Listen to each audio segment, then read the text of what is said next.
So the Super Bowl, and kids, as I said yesterday, this was my life in the 70s, 80s, and into the 90s.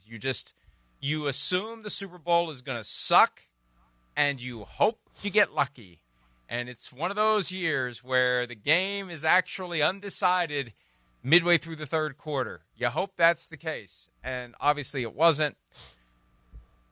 What's the biggest thing 1 day removed, 1.5 days removed, Devin, that stands out for you post-Super Bowl? I think for me, again, I don't want to harp on it, the dominance of the Philadelphia Eagles, but like even as I was watching the game and we were in kind of a makeshift booth, a part of Westwood One, and we were pretty high up. So they had the top of the stadium. I think it was like the 600 level. We were even above that.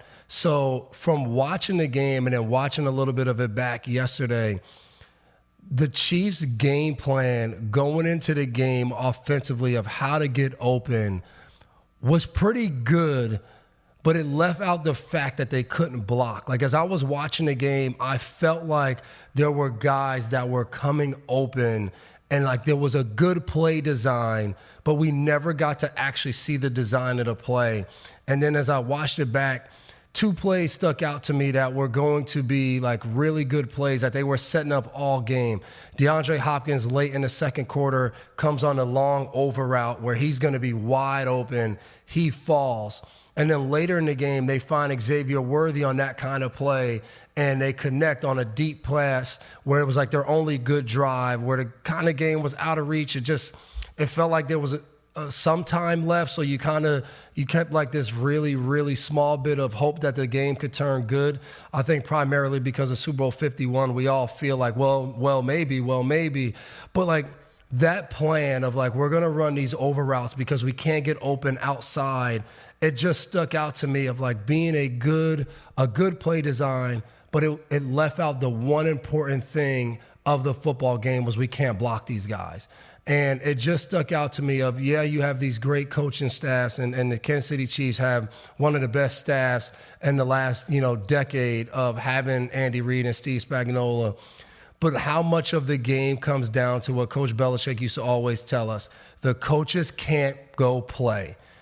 The guys on the field determine the game. And as good as that was up front, Philadelphia, Mike Tyson, everybody has a plan until they get punched in the mouth, of going out there, taking the field and saying, hey, they can't block us. And up front, we're going to take advantage of that every single play.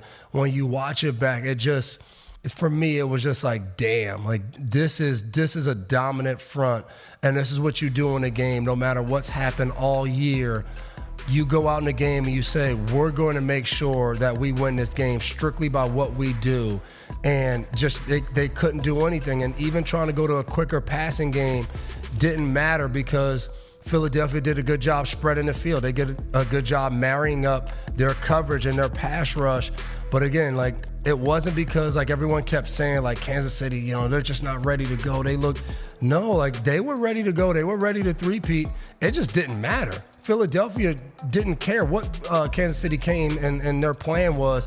They took it away and they just dominated the whole game. And that was impressive to me, to just take away somebody's game plan like that for 4 quarters. That's hard to do, and they did that.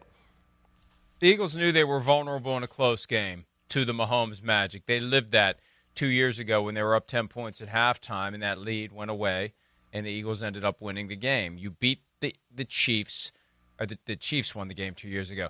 You beat the Chiefs by destroying the Chiefs, and that's what they did. They were relentless from start to finish. I was surprised by the 2 garbage time touchdowns at the end that made 40-6 more respectable for the football historians years from now that see Super Bowl 59 was 40-22 and think, okay, no, it wasn't okay.